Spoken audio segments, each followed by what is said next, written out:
Hi guys, welcome back to my channel, Simply Michelle, and happy to have you. If you're here for the first time, I have been reading the story called The Promise, written by Moa, of course. So without itching, let's get right into the story. The golden morning sun filtered gently into the Olin Lodge, dancing across the floorboards like a promise. Tessa sat on the wrapped-around porch in a cushioned rocker, wrapped in a light shawl despite the warmth, one hand resting protectively over her round belly. Her face glowed with anticipation, love, and the quiet exhaustion of the final days of pregnancy. Inside, Ben was tidying up the living room with surprising grace for a man of his build. Brent, now 17, settled into his new life, walked in from the art studio that Ben had converted from an old storage shed.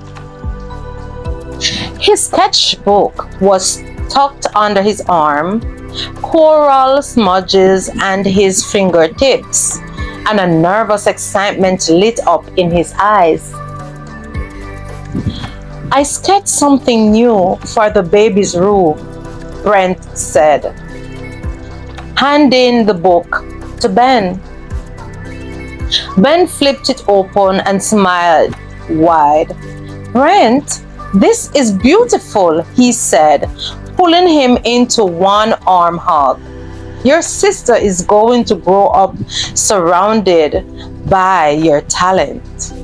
Well, your sister or brother. Brent's heart swelled at the word. Ah, your sister. Our brother. No longer the outsider. No longer temporary. He was their son. Now he had come into their home bruised and quiet. But now, he was alive with purpose. Art school applications were already in, and he was even shortlisted for a scholarship. Life had changed.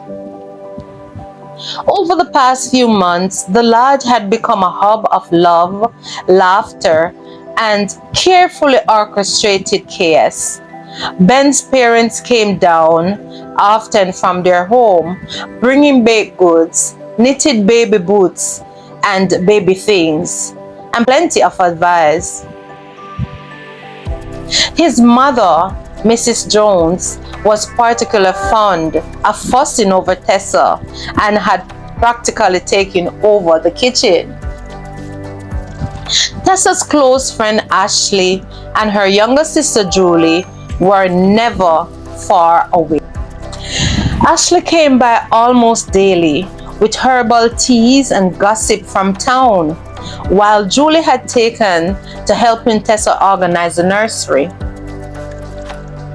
Folding baby clothes and hanging little decorations, their bond had only grown deeper in these tender months.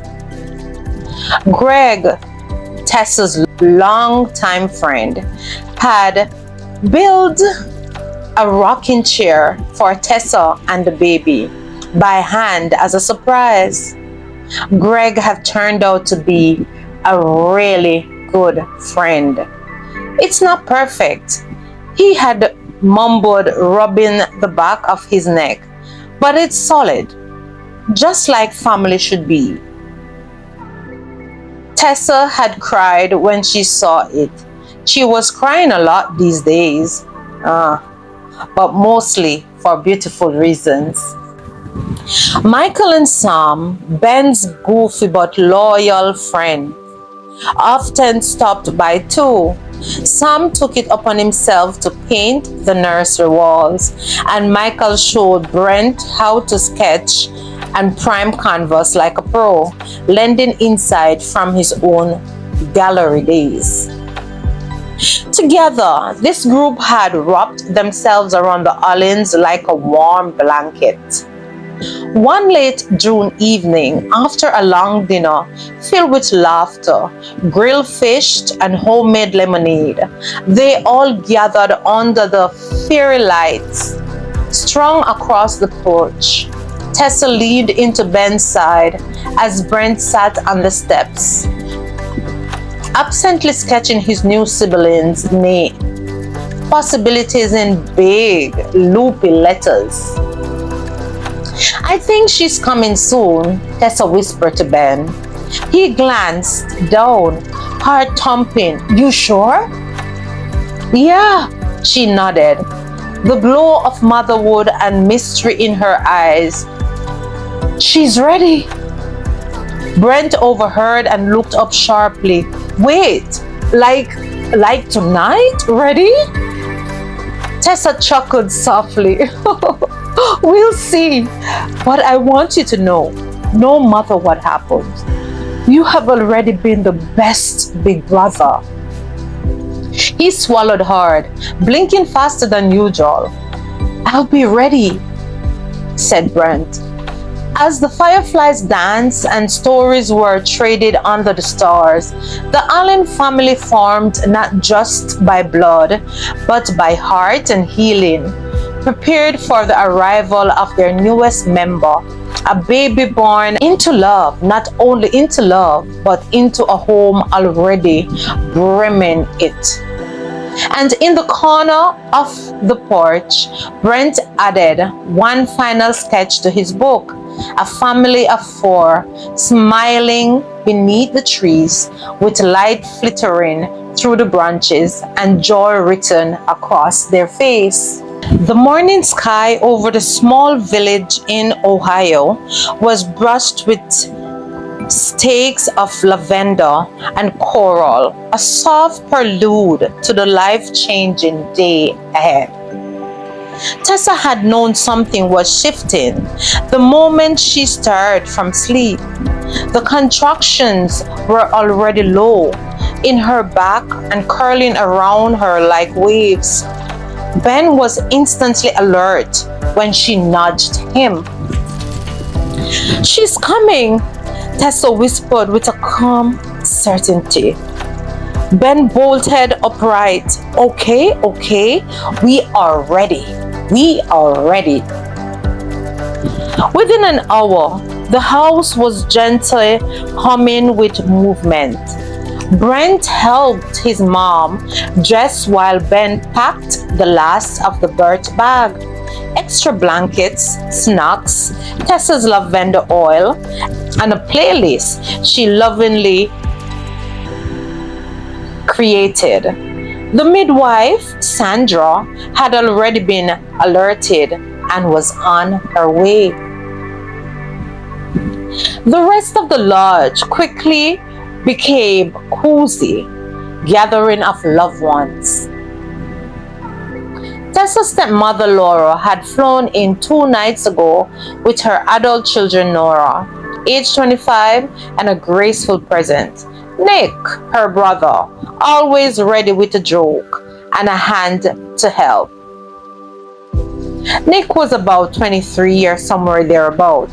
They had settled into one of the guest suites at the back of the lodge and were now in the kitchen preparing warmth compresses, and arranging water bottles.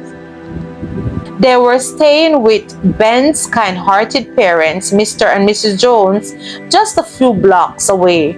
But this morning, the entire Jamaican crew had gathered outside the lodge in the yard, their voices sweet, littered with excitement, filling the space with stories and songs as they waited. Ashley and Julie had already taken up their places, Ashley at Tessa's side, whispering encouragement, and Julie in the kitchen boiling water and keeping things tidy, preparing warm compresses and arranging water bottles. Ben's sister, Tessan, had just arrived from Jamaica, with her husband and 2 children, Kimberly and Joseph. Greg was moving between rooms like a quiet shadow, helping Ben adjust the birthing pool that had been set up in the sunroom, filled with warm water and surrounded by pillows, twinkled lights, and essential oils. "Brent," Ben called, catching his son in the hallway. "Are you okay?" Brent nodded, wide eyes, his sketchbook clutched in his hand. "I am staying out here. I want to be close, but giving her space," answered Brent. Ben squeezed his shoulder. "You are already the best big brother." Mid-morning, the contractions became stronger. The sun rose higher, casting golden light through the windows as Tessa breathed, moaned, and finally settled in the warm water. Her hair was loosed around her shoulders, her hands gripping Ben's as she rode out the intensifying surges. Outside the sunroom, the family waited in respectful and prayerful silence, occasionally breaking into soft laughter and hushed songs. Mrs. Jones and Mr. Jones, along with Tessa's dad, were in a corner, whispering prayer for her safe delivery for mother and child. Finally, just afternoon, a hush fell. Then an infant cried, "Ah, ah, ah," cleared, strong, and the sound of new beginning. Tears streamed down Ben's cheek as he held his newborn daughter in trembling arms. Tessa leaned her forehead to his, exhausted but glowing. "She's perfect," she whispered. Brent peered through the slightly cracked door, hand to his heart, eyes wide with awe. Moments later, the family was gently welcomed into the space one by one. They stepped in. Laura and Tessa's dad, Nora and Nick first. Then Ashley and Julie, followed by Greg, Sam, and Michael, and finally Tesson and her family. The Joneses were already there, holding her hands and helping Ben to rub her back. The baby, swaddled in a handmade blanket made by Mrs. Jones, was passed from arm to arm, each person whispering blessings over her. Brent finally stepped forward, nervously brushing the hair from his forehead. "Can I hold her?" he asked. Tessa nodded, and Ben carefully passed the baby to her big brother.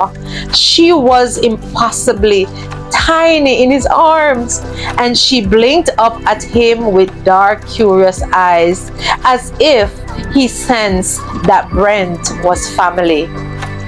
"Hey there," Brent whispered, tears pooling in his eyes. "I am your brother. I've been waiting for you." A single camera flicked as Greg, catching the moment, froze it in time. And now the Allens were a family of 4. A soft breeze drifted through the trees surrounding the Allens lodge as the afternoon sun poured golden light across the garden. Paper lanterns swung gently above the tables, dressed in linen and wildflowers. Lantern, the sound of the flickering glasses, the rhythm of steel drums from a local band mingled in the air. It was the day of the naming ceremony. And guys, we will stop here for today. So we have reached thus far in the story. What are you guys waiting on to subscribe? Come on, man, subscribe. You know you like the story. Well, so Miss Tessa gave birth to a bouncing baby girl. Congratulations to Ben and Tessa and their newly added member to their family. So stay tuned next to see what will be the name of the baby and for the next episode, which will be the naming ceremony. And will the village be invited, or it's just Tessa and her family and friends? It would be nice if the villagers are there. However, for you to find out, stay tuned for the next video. And as I always say, Philippians 4 verse 13, I can do all things through Christ who strengtheneth me. So whatever you find to do today, do it to the best of your ability. Bye-bye.